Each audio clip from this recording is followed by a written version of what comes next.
Querido Enrique, muchísimas gracias por venir. Buenos días. Gracias por invitarme, porque he visto tus entrevistas y estoy realmente encantado de estar aquí porque haces cosas de mucha calidad. Es un privilegio estar con vosotros. Pues a ver si nos inspira de nuevo esa presencia que es la que hace la calidad. Y vamos a hablar sobre un tema que produce temor y produce miedo. Es el tema de la muerte. ¿Hay un arte para morir bien? Creo que llevas toda una vida dedicado a profundizar y has aprendido de muchos maestros. Bueno, sí, mis maestros han sido mis pacientes. Yo soy médico, me pasé de la oncología a los cuidados paliativos, he pasado, lo mejor que hice fue esa decisión, después de haber elegido la persona con la que comparto mi vida, que es la primera buena decisión que tomé, con la que llevo 44 años, la segunda mejor fue hacerme médico, pero la mejor fue dejar oncología para hacer cuidados paliativos. Ahí he aprendido de la vida, no solamente de la medicina, y mis maestros han sido las experiencias que hemos compartido con los pacientes que hemos acompañado. Y digo hemos porque eso se hace siempre en equipo. O sea, yo puedo hablar ahora, pero realmente una persona sola no puede afrontar la cantidad de problemas y dificultades que hay en el entorno del proceso de morir, ¿no? Me dices si hay un arte. Yo te diría que sí, que sí. El arte de morir es el mismo arte de vivir. Como tú construyes tu vida, va a ser tu muerte. Y eso es muy importante, porque habría que retomar la muerte como referencia de cómo vivir bien. En la medida que se nos oculta, se nos esconde o nosotros no queremos verla, pasamos por la vida con miedo, con incertidumbre, con inseguridad. Cuando asumes esta verdad como la única que tienes cierto cuando naces, porque cuando naces ya tienes edad para morir. Y es lo único que te espera seguro es esto. Todo lo demás, entre que has nacido y vas a morir, puede variar. Y ahí hay una cantidad enorme de posibilidades. Pero esto es lo único que tenemos siempre seguro. Si eres capaz en algún momento de tu vida de mirar eso a los ojos y quitarle el poder que le habías dado erróneamente, porque ahí no hay nada, la muerte no existe. Bueno, existe un personaje que hemos construido, que a veces digo es como un espantapájaros que hemos vestido con nuestros miedos, y que nos acercamos con mucho yuyo, pero mírale a los ojos, no hay nada. No hay nada que sea la muerte. Lo que hay es un proceso. Y en ese proceso de morir, pues cada uno se acerca como ha vivido. Y el arte puede estar en despedirte bien, cerrar bien el proceso de haber vivido. Si has vivido bien, si has vivido con plenitud, si has sido consciente de lo que has venido a hacer, si has dado sentido a tu vida, si has compartido, si has amado, si has aprendido, si te has equivocado y has corregido. Y al final llega el momento de despedirte, tienes que celebrar esa despedida. Es la última página de tu historia y mereces ser celebrado. Entonces, el miedo, yo no tengo miedo. Tengo curiosidad y respeto, eso lo quiero decir también, no quiero parecer un temerario. Bueno, tengo un amigo sacerdote que tiene 87 años y me dice, digo, es usted muy sabio y tal por lo que ha vivido, y dice, ¿lo que me queda? Porque yo, dice, a Jesús le digo, no tengas prisa, tenemos toda una eternidad para estar juntos. Entonces, desde esta, digamos, respeto, pero curiosidad. Porque también pienso que es el viaje más apasionante que nos espera. Hablas de la gente que ha vivido una buena vida y por lo tanto es posible que por reflejo, simetría, tenga una buena muerte. ¿Qué pasa con la gente que por ignorancia de no saber cómo se vive una vida buena nos la encontramos mayor en un hospital o en una unidad de cuidados paliativos, en la que aparecen sus temores, cuál sería el proceso de ir acercándose a ese umbral que puede ser un tránsito, como acabas de describir? Sí, vamos a ver, la mayoría de nosotros vivimos muy poco conscientes de nuestra profundidad. Estamos vertidos hacia el exterior. No somos conscientes de lo que nos forja por dentro, de lo que somos en realidad. Nos identificamos con nuestros personajes, con nuestro dinero, con nuestras posesiones, con nuestro nombre, con nuestro género, con nuestra profesión. Esa identidad es falsa. No somos esto. Eso es lo que hacemos o lo que interpretamos. Cuando tú has tomado conciencia de quién eres realmente, y todas las tradiciones de sabiduría han hablado de esto, conócete a ti mismo. Todas las tradiciones de sabiduría nos han llevado a esa búsqueda en profundidad de quiénes somos. Dice Mahoma, me parece, Dios está más cerca de ti que la vena de tu cuello. El reino de Dios está en vosotros. Esa interioridad, si tú la has experimentado durante la vida, has tenido seguramente alguna experiencia, algún atisbo de momentos donde hay una conciencia expandida, tú percibes una realidad más allá de la limitada percepción de tus sentidos. Y en esos momentos, wow, esos momentos de que puede ser, yo qué sé, cuando estás enamorado, cuando nace un hijo tuyo, cuando estás en la naturaleza, cuando estás en un momento creativo, en 1000 momentos pueden ser, ¿no? En la oración, en la meditación, hay muchas experiencias. Y también en el encuentro con el otro. Tú has experimentado eso, entonces sabes que hay más de lo que percibimos. Entonces el problema está en que las personas que viven muy cerradas a lo que simplemente vemos y tocamos, a ese materialismo que impera como un paradigma general que compartimos, pues esas personas pueden tener miedo, incertidumbre, porque no saben, no han descubierto quiénes son. Y entonces, pero eso no es un juicio, eso es una realidad. Entonces los pacientes vienen muchas veces asustados, incompletos, pero hay buenas noticias, porque antes, fuera de micro, me comentabas lo del buen ladrón. Esa es una experiencia clínica muy impresionante, que yo he tenido muchas veces. Tú sabes que yo te estoy hablando desde la experiencia de haber cuidado a muchos pacientes en ese proceso, no de lo que he leído ni de lo que he estudiado, que también lo he hecho, ¿no? Es impresionante ver cómo alguien que viene con una vida rota, desestructurada, con una hostilidad hacia los demás, pues cómo en un momento dado puede, pero para que esto ocurra hace falta un entorno, hace falta unas condiciones. Es decir, nosotros en cuidados paliativos, cuando yo dejé la oncología para empezar a hacer cuidados paliativos, me preguntaban, ¿y ahora qué haces? Y yo decía, bueno, como me sentía un poco inseguro todavía en ese cambio, decía, pues ahora hacemos rotación de opioides, control de síntomas, manejamos bien el dolor, como que hago de médico de otra manera porque no me atrevía. Poco a poco fui cogiendo confianza y decía, bueno, yo ahora lo que hacemos es buscar el confort del paciente, ¿no? Ya es un paso más, ¿no?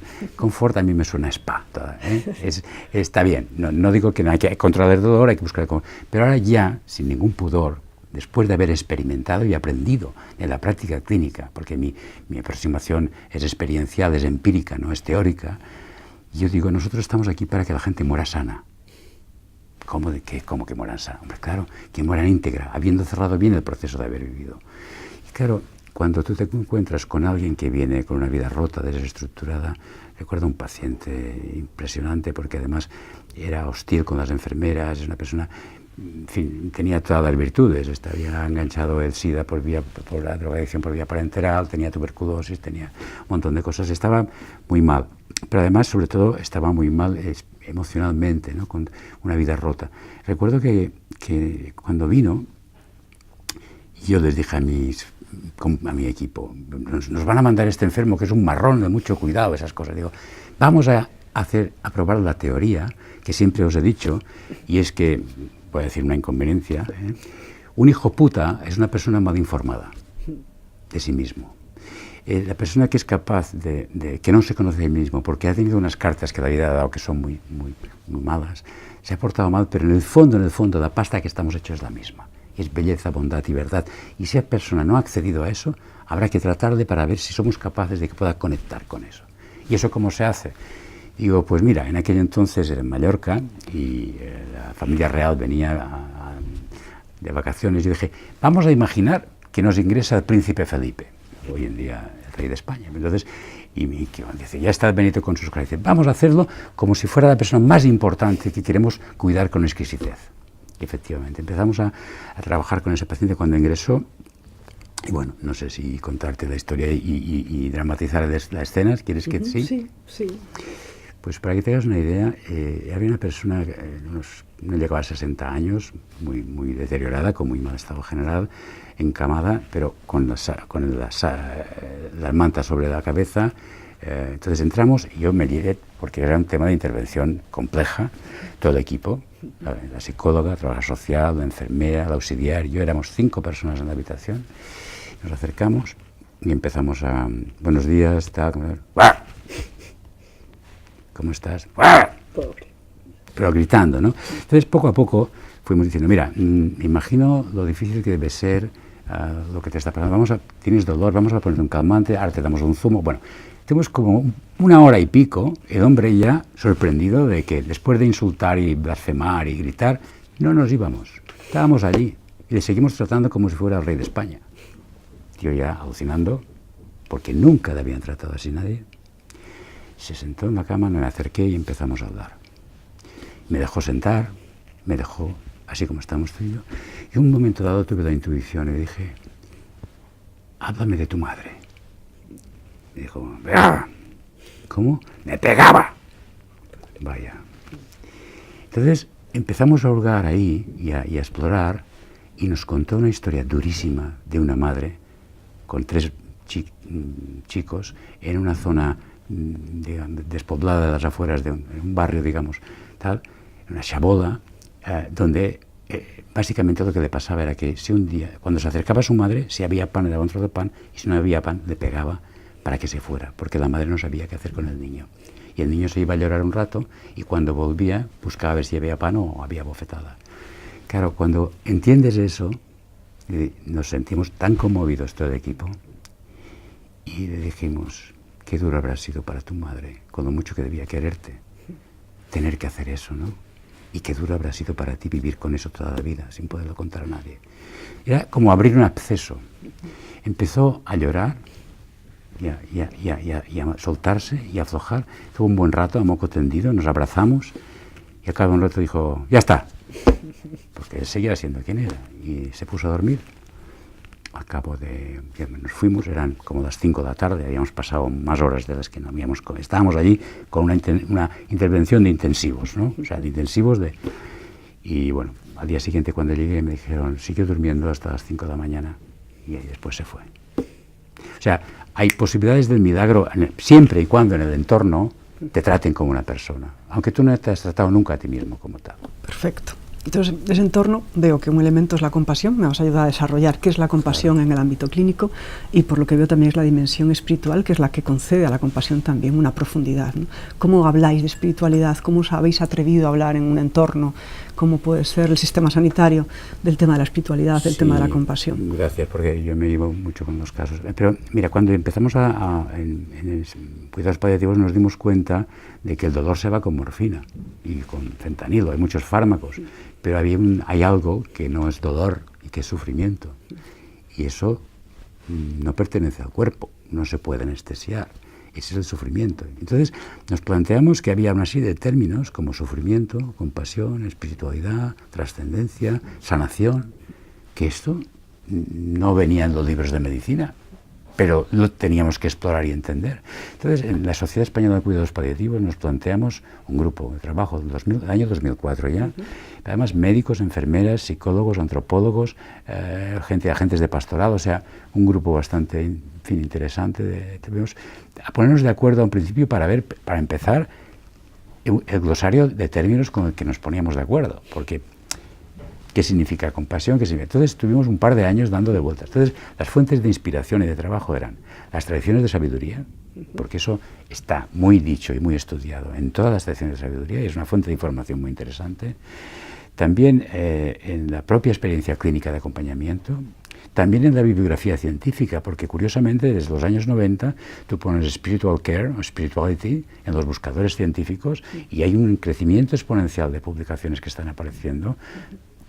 Y después, otro punto importante era nuestra propia experiencia de sufrimiento, en la cual algunos teníamos un máster. Claro, eso nos daba también una cierta autoridad moral de saber de qué estamos hablando, porque, bien, pues con todo eso llegamos a construir un poco esos conceptos de qué es la espiritualidad, qué es el sufrimiento, qué es la compasión, y lo publicamos, y tenemos una monografía experta para los profesionales para poder abordar esa dimensión desde una perspectiva humanista y transconfesional, sin renunciar a ninguna religión, integrándolas a todas, pero no específicamente porque nuestros pacientes son agnósticos, o son creyentes, son budistas, o son... Bueno.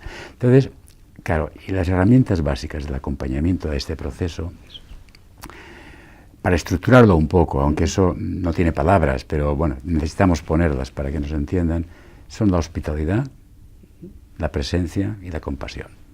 La hospitalidad es la habilidad de abrir las puertas de tu casa al extraño, sabiendo que tu salvación viene en forma de peregrino cansado. Esto no es mío, es de Henry Nouwen. Pero es así, porque es tu salvación cuando abres las casas. Pasa que para abrir las puertas de tu casa tienes que tenerla un poco ordenada, porque como la tengas muy desordenada no la abres. Y después también no tienes que tener mucho miedo a que te ensucie un poco el sofá. O sea, Quiere decir, cuando tú te abres a ayudar, tienes que primero estar muy seguro que te puedes reconstruir. Yo no estoy invitando a los profesionales a que ahora se mueran de una hemorragia de bondad. Hay que saber poner límites.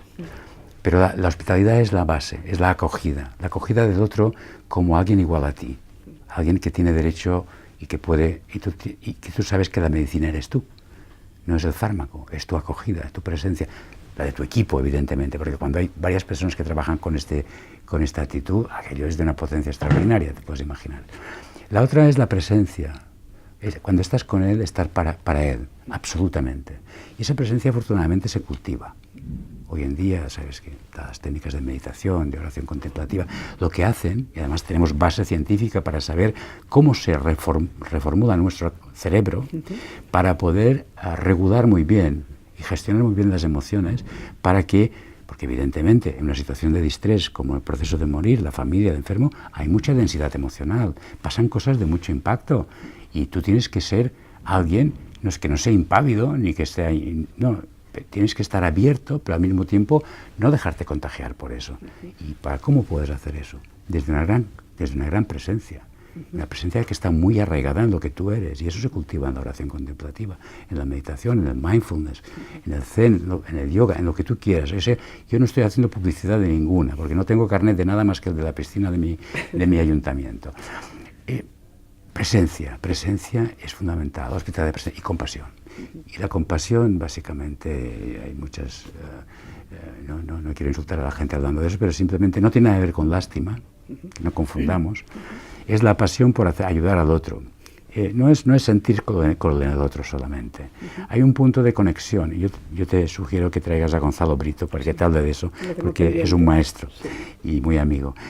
Y nos está ayudando a enseñar a cultivar la compasión a los propios profesionales que ya, de base, todos tenemos un corazón compasivo, porque eso es las cosas que tiene que saber la gente.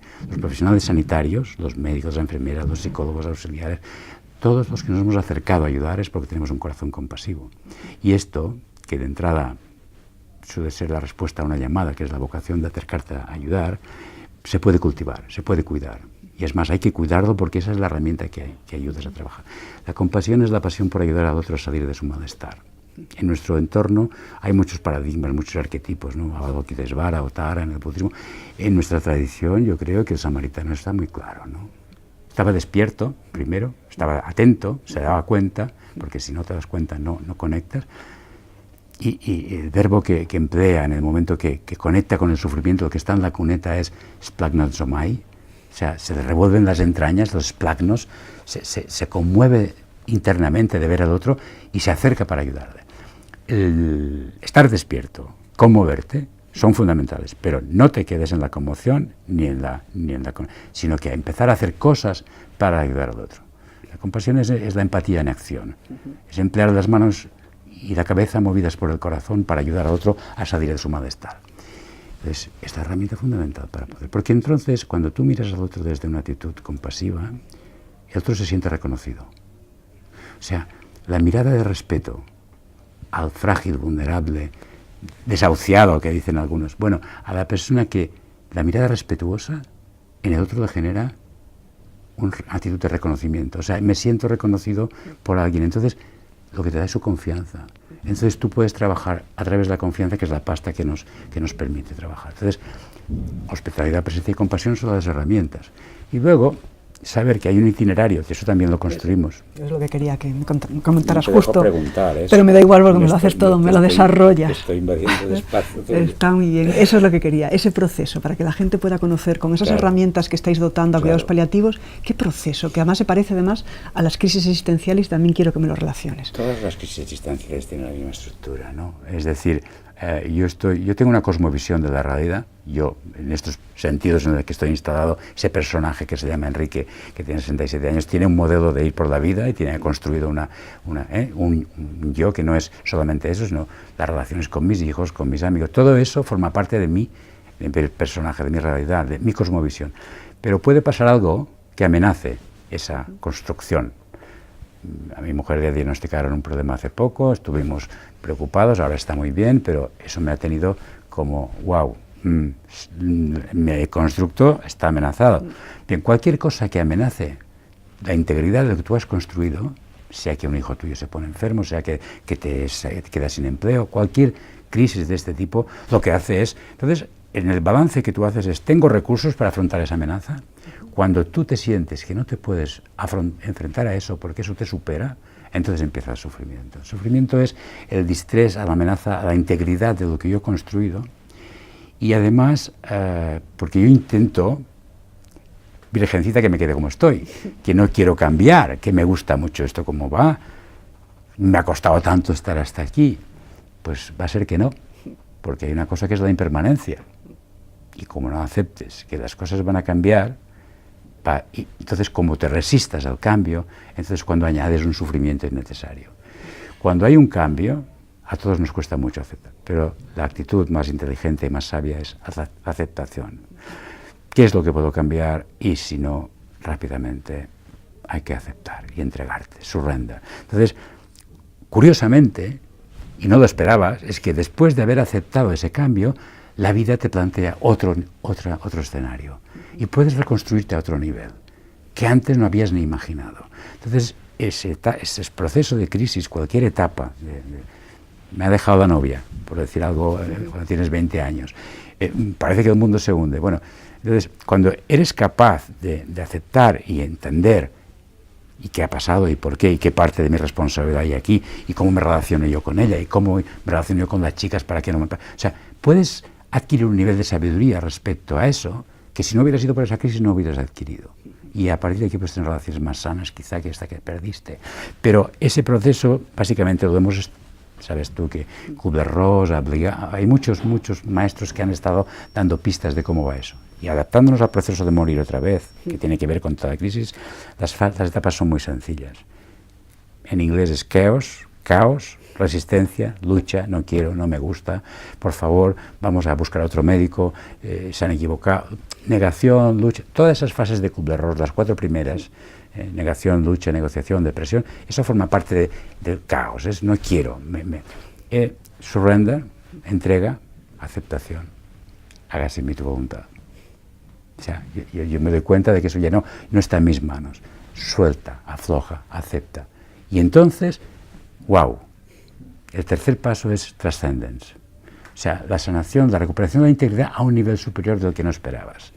Eso pasa en el proceso de morir. Y la gente debería saber que al mismo tiempo que hay un deterioro físico, biológico, que se va desmoronando tu propio y vas perdiendo, quedándote cada vez más frágil y vulnerable como un bebé. Y si lo piensas, venimos y nos vamos sin pelos, sin dientes y sin control de esfínteres. Y aquí tenemos un cuidado exquisito a los que vienen porque nos parece maravilloso un bebé que acaba de nacer. Y hay que tener el mismo cuidado. Eso es algo que en la OMS lo dijo alguien hace años. Cuidados paliativos básicamente es, todos hemos nacido y todos vamos a morir. ¿Por qué no dar a los que se van la misma calidez y ternura que damos a los que llegan? Ese es todo. O sea, cuidar ese proceso como, bueno, tú sabes que los cuidados paliativos actualmente empezaron el movimiento hospice en Inglaterra, donde Cicely Saunders, que es una persona muy creyente, ella misma era todo un equipo, porque era una mujer valiente, además enfermera, médico, había hecho trabajo social, en fin, un portento de persona, pues construyó el primer hospice, que llama, que era una hospedería, que no es un hospicio. Cuidado, la palabra inglesa hospice, de donde surge el movimiento que después nacen los paliativos, es una hospedería. Porque, ¿qué dice Cicely Saunders? Dice, somos peregrinos.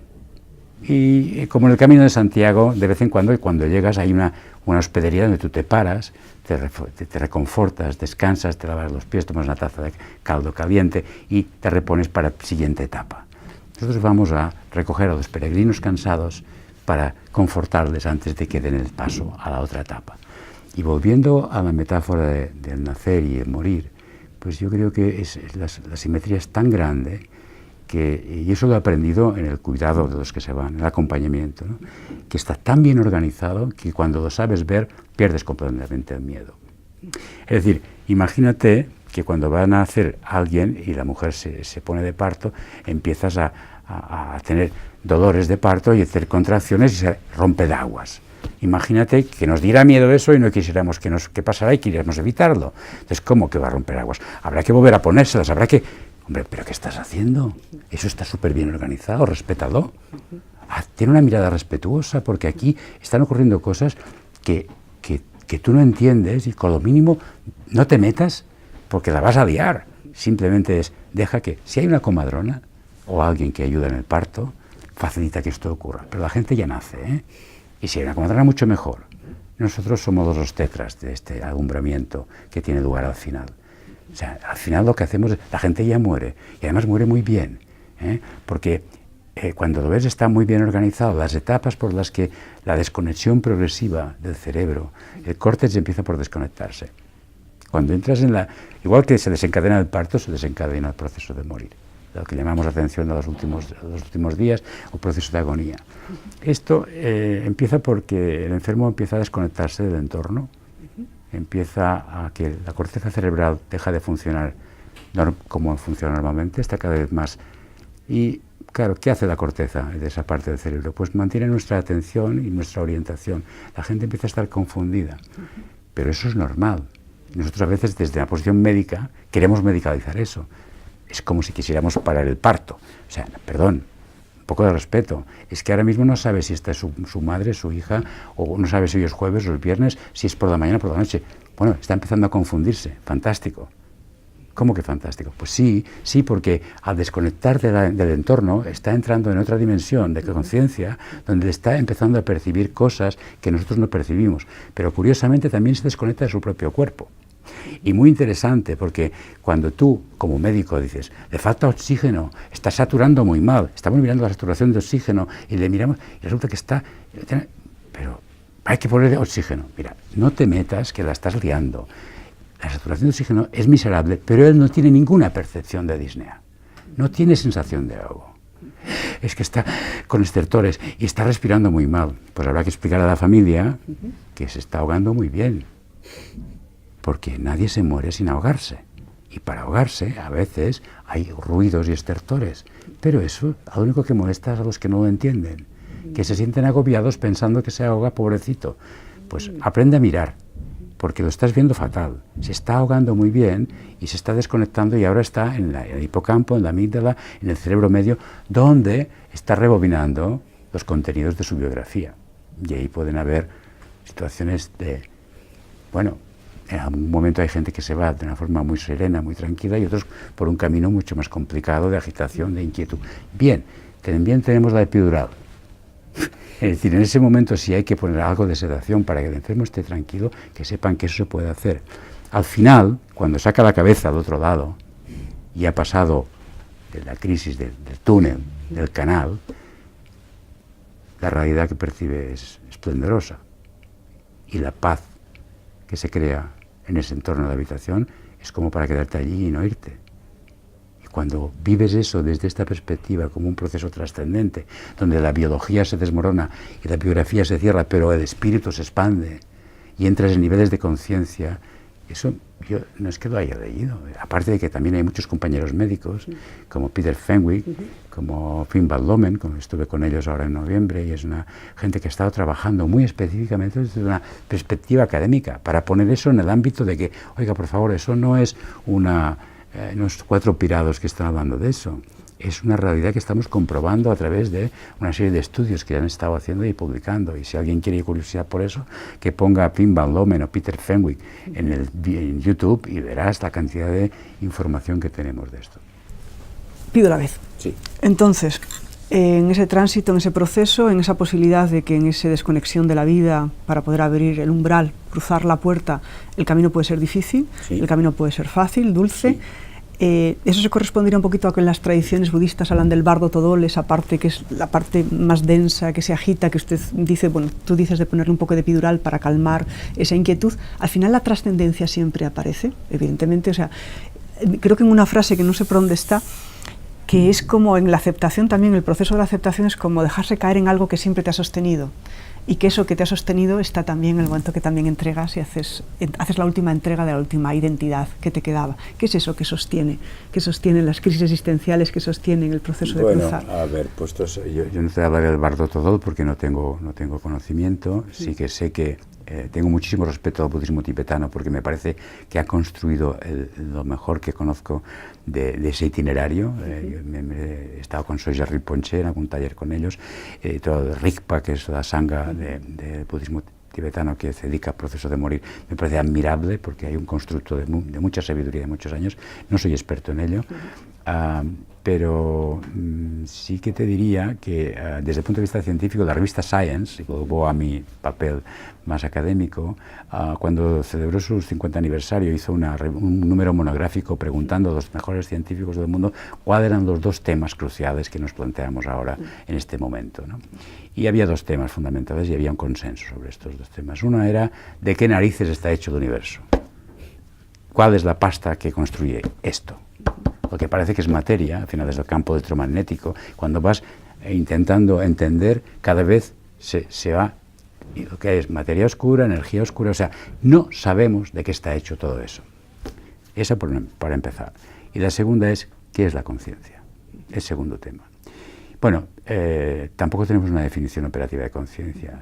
La conciencia, si lo lees la palabra, contiene la ciencia, pero la ciencia no explora la conciencia, aunque no se hace ciencia sin conciencia. Pero lo que es la conciencia es lo que sostiene todo. Y esas dos cosas, parece ser que esas dos preguntas están súper relacionadas. Porque finalmente, desde el Vedanta Advaita y también desde la física cuántica, de todo lo que se puede ver en ese portal tan interesante que se llama SANT, Science and Non-Duality, donde hay muchísima gente trabajando, eso, es que lo que nos sostiene, y lo sostiene todo, es la conciencia que crea constantemente toda esa realidad. Entonces te puedes soltar porque realmente nunca has aguantado nada. Aunque tú creías que eres tú que aguantabas algo. Esa percepción de que tú, ese yo, ese pequeño yo que te hace sentir que está amenazado, eso es lo único que se disuelve. Y no hay que tener miedo porque eso no es un constructo que has hecho para circular por aquí, pero que no es muy consistente. Y lo que te constituye profundamente, eso es muy sólido, eso es unbreakable, o sea, no se puede romper, es eterno, es lo que te constituye y es lo que te encuentras cuando te sueltas. Soltados ahí, vamos a cómo hacemos para llevar esto al sistema sanitario. ¿Qué estás haciendo? Porque sé que tú eres muy activo. ¿Cómo los cuidados paliativos en España, cuál es la situación? ¿Qué se puede hacer para que esta manera de acompañar el Ars Morendi del siglo XXI, qué estáis haciendo para que esto llegue? Mira, en la Sociedad Española de Cuidados Paliativos nos dimos cuenta, después de elaborar todo ese constructo y el libro y las monografías que hicimos y tal, que había que enseñar esto, y había que enseñar a los profesionales. Empezamos a hacer talleres de acompañamiento espiritual. En el año 2009, como una especie de retiro espiritual, donde nos íbamos médicos y enfermeras juntos, algunos en plan facilitador y otros. Y básicamente había una serie nos dimos cuenta que había una serie de componentes muy importantes que no habíamos aprendido en la facultad. El primero es, ¿qué hace un chico como tú, una chica como tú en un sitio como este? ¿Cómo has llegado aquí? ¿Cuáles son los fundamentos de tu pasión por cuidar? Identifica y busca, porque eso, desde una visión, es decir, no cognitiva, sino vivencial, qué es lo que te hace a ti una buena enfermera, un buen médico, y qué son tus potenciales. Después había otro tema muy importante y fundamental. ¿Cuál es tu relación con la muerte? ¿Cómo te has encontrado con ella en la vida, en la infancia, o cuándo has sido la vida, y cómo te relacionas tú con eso? Después, cosas que habíamos aprendido del budismo, que he hecho bastante formación con ellos también, porque yo estoy muy abierto, de hecho no tengo carné de nada.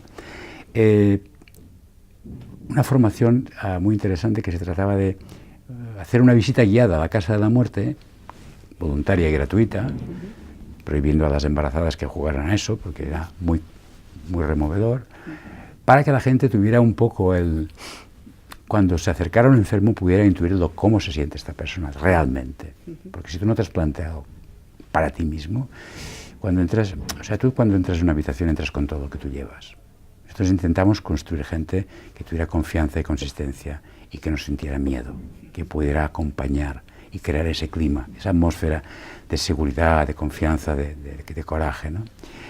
hicimos estos talleres y bueno, la verdad es que después con la crisis nos hicimos unos 9 talleres y después aquello quedó como un poco... Y ahora tenemos un proyecto muy interesante con Niracara. Niracara, que es esta asociación aquí en Madrid, somos muy buenos amigos, los he conocido a través del experto de Mindfulness de la Universidad Complutense de Madrid, donde me invitaron para dar clase, y poco a poco con Gonzalo, con Gustavo, con Silvia. Entonces estamos preparando una formación avanzada, yo creo que de bastante calado, de acompañamiento espiritual en el proceso de morir, para profesionales y voluntarios. Va a salir próximamente el anuncio, vamos a empezar a hacerlo seguramente en octubre de este año. Vamos a contar con Frank Ostaszewski, que es el fundador del St. Hospice de San Francisco. Es una autoridad admirable, su trabajo es una persona que, como Sor Teresa de Calcuta, recogía a la gente con SIDA por las calles de San Francisco y montó un hospice. Tiene una experiencia extraordinaria. Entonces, gracias a Silvia, que es mi compañera de psicóloga, que también trabajamos juntos, pues vamos a contar con Frank, con Silvia, con Gonzalo, y vamos a intentar crear un itinerario donde la gente se pueda, digamos, ir formando en un curso, prácticamente un curso académico, para adquirir esas habilidades y esas herramientas de acompañamiento. Esto está por aprender. A los profesionales sanitarios no nos han enseñado eso. Algunos más atrevidos nos hemos metido a explorar eso y hemos salido como recauchutados, con confianza, ¿no? Pero ¿cómo transmites eso? Nos falta el know-how. Pero te digo que en Europa, la Sociedad Europea de Cuidados Paliativos, tenemos también un grupo de trabajo de espiritualidad, es Spiritual Care Task Force, y donde yo también participo, y donde estamos planteando lo mismo. ¿Cómo enseñar esto? El problema que hay en la mayoría de profesionales que quieren es que muchos parten de una posición creencial. Ventaja que yo no tengo, que tengo yo, que no tengo esa posición. Es decir, yo tengo un fundamento cristiano y no renuncio para nada porque es mi formación. Pero he viajado tanto y he visto tantas cosas y me he nutrido de tantos ambientes, como decía San Pablo, probadlo todo y elegid lo mejor. Pues yo, desde el no miedo, pues no me importa entender qué hace el sufismo, qué hace el budismo, etcétera, ¿no? Pero claro, cuando tú tienes una posición, desde, por ejemplo, una orden religiosa, tiene que hacer formación en acompañamiento espiritual, tiene todo el background de su cultura, que eso es muy útil, puede ser para los creyentes de esta tradición, pero no para otros. Entonces, el intento es crear experiencia formativa transconfesional, humanista y que funcione. Pues ya avisaremos de cuando salga la noticia, la daremos también en nuestras redes. Gracias. Y creo que te tenemos que dejar porque te tienes que coger un avión y nos vamos a despedir agradeciéndote muchísimo las palabras tan hermosas y profundas que has dado acerca de un tema que atemoriza y que es la clave para una vida buena, una buena muerte. Muchísimas gracias por estar aquí. Muchas gracias. No sé si te he dejado hablar. Sí, me has dejado hablar. Ha estado muy bien. Gracias.